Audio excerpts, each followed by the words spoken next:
introducing digital ID.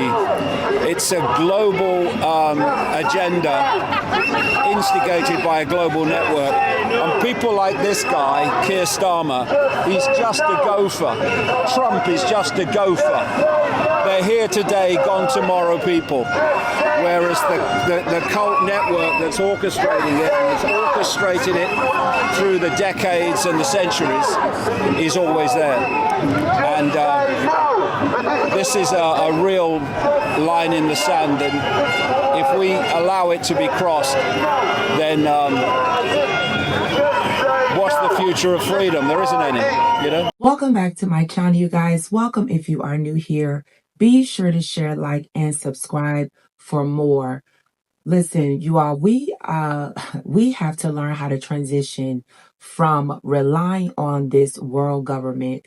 Right now in the UK, they have implemented the digital ID, and the UK residents and citizens are protesting all throughout the streets right now. They are coming against this tyrannical government where they are trying to implement this foolishness where they're wanting to surveillance each and every one of us. And it's already happening here in the US, just in various different states. But it's only a matter of time before it's happening full throttle as well here in the US. And we have to stand together and stand against. If you are unaware of what the digital ID is, it's simply where they want you to download an app on your phone and utilize that as your ID instead of what we currently are using, which is our physical identification. This will identify you. You'll have to use it for everything that we're using things for now, such as buying a home, going to the bank, creating an account, applying for credit, purchasing a car, etc. Right? Buying and selling, doing whatever, all of the normal business we currently do. But the trick of it all is that they're going to be surveillancing every transaction, every movement. Just like we have a location on our phones, they're going to be monitoring everything, right? There will be nothing that they will not be able to tap into, right? And so this is obviously a complete violation of our constitutional rights. This is obviously a violation of just our privacy, right? And so you all, we have to wake up and we have to be aware of what's happening and what's being transitioned slowly but surely through our world governments. And although it's the UK Prime Minister, Kier Starmer, that has implemented and blatantly has stated that the UK citizens will not be able to work, buy, or sell without downloading this app. So, it's very pertinent that we pay attention to what's going on. Listen to this. We're not going to accept, it's the same excuses that people use to take the COVID jabs, right? I'm not going to accept it. It was convenience, that's it. It wasn't because they were genuinely scared of some killer virus, right? It was convenience. It was to go and access, to go to a festival and to go on a flight. I'm not going to accept that again.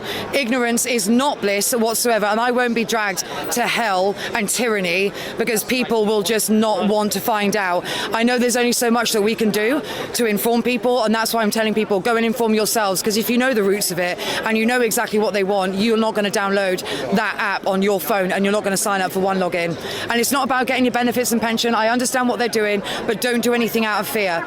If enough of us don't comply, it won't happen. We break that chain, and that's what we're doing. We don't need 100% of people not to be honest, because come on.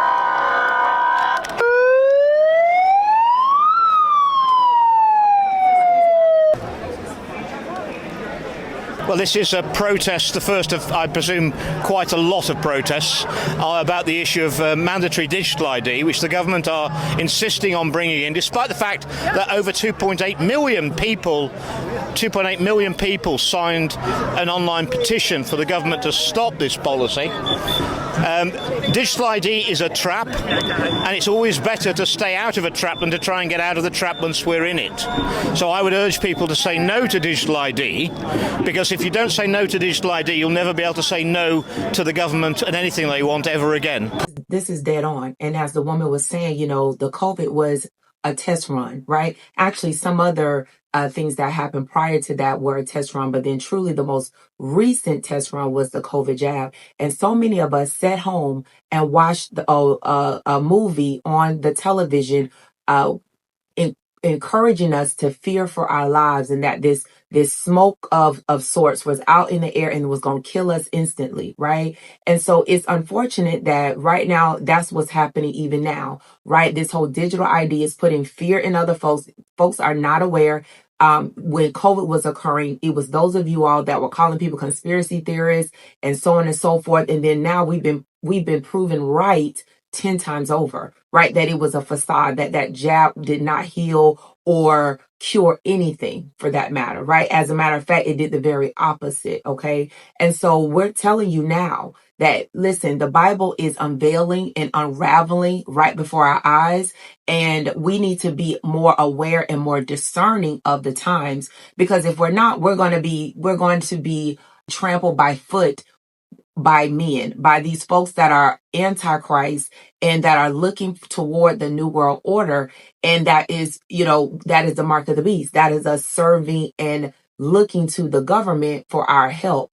And so you all, we have to be more aware of what's occurring in these days and time and begin to prepare and not just sit idle and think, oh my God, what am I going to do? We must stand together. We absolutely have to stand together. There are more of us than it is of them. And if you all don't download this app, if you don't get on the board like you all did, most of you all did for COVID, where you felt like, oh, well, I gotta go get my groceries. I gotta see my family. I gotta do this and I want to travel. And so a lot of you all bow to that. And it's going to be a lot of you all bow to this digital ID as well. But I'm really hoping and praying that you all learn your lesson from when they shut down our government. They shut down our world systems, our businesses, right? And then didn't really have a helping hand to help us recover. I'm hoping you all will have learned from that and now see the writing on the wall for what it is, okay? Because you don't want to be duped a second time over, okay?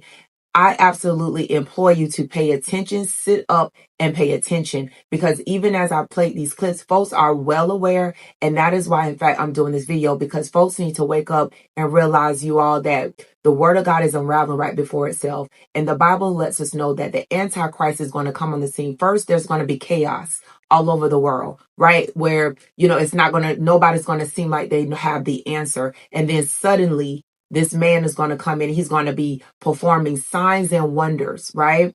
And he's going to appear as if he has the answer.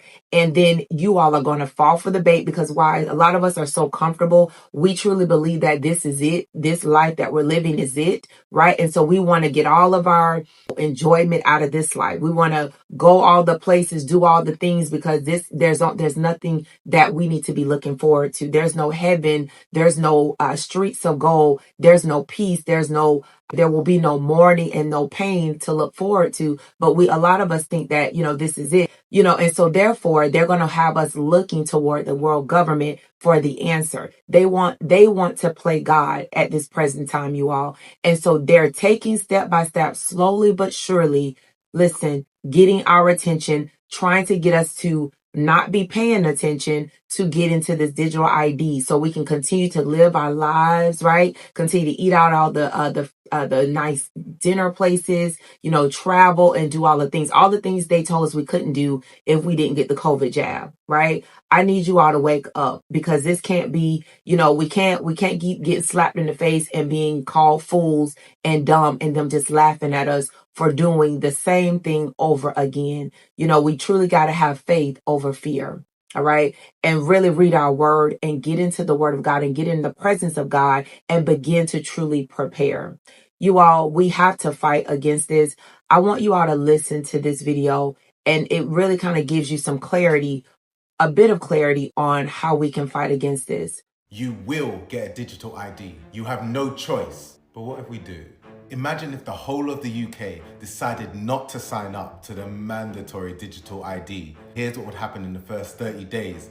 And by day 30, that's when the story really begins. Day 1, the rollout begins and nobody signs up. Millions are expected overnight, but online portals sit empty, mate. The press call it a national act of defiance, and the government are just sitting there looking shocked. Day 2 to 4, the system stalls, but people start to adapt. Pharmacies go off book, doctors start handwriting notes, employers pay cash in hand. On the ground, life goes on, just not in the way Labour planned it. Day 5 to 7, Benefits freeze, universal credit, pension, child support, but communities rally. Church halls, mosque, community centres turn into aid hubs. The state may hold the money, but people take care of their own. Day 8 to 12, the media splits. The Mirror and the Independent call it sabotage, but independent outlets call it for what it really is, a proper strike, mate. Here goes Kier Starmar on the news saying, parents should be thinking about their children. But to the public, that man just sounds desperate. Day 13 to 17. Flights cancelled, Brits can't travel because their passport's invalid without a digital upgrade. Tourism collapses, airlines bleed, and the pound dips. Foreign commentators start paying attention, asking, are the UK boycotting their own government? Day 18 to 21. Hospital strain. Appointments carry on, but surgeries and prescriptions start to back up. But doctors and nurses are on this thing too, so they start whispering about breaking some rules. Here comes Starmar again. This is reckless. This is dangerous. Ain't that what we're trying to tell you? Day 22 to 25. Cash in hand spreads. Employers, landlords, shops, they all start leaning off the book. Official trade slows. The underground network grows. And the public keep moving, even though the government are looking real stuck right now. Day 26 to 29. Parliament fractures as protests surge. Labour MPs face a social blackout. No one will talk to them, no shop will serve them, not even a handshake. Thank Ireland for this one. Day 30. A full month in, the refusal holds. System stalled, the economy bleeding, and the government cut off by the people. And the whole world sits waiting and watching. Who will break first? Turns out making digital IDs mandatory wasn't a strength, it was a weakness. And the whole system collapses the moment people stop playing along. That's pretty much it, you all. I just wanted to kind of bring some thoughts to the forefront here and really get you all digging your heels in on how you need to prepare. Be sure to like, share, and subscribe, and I will see you all on the next one. God knows 31 reasons you were called to be a woman of God, virtuous woman he needs. God knows 31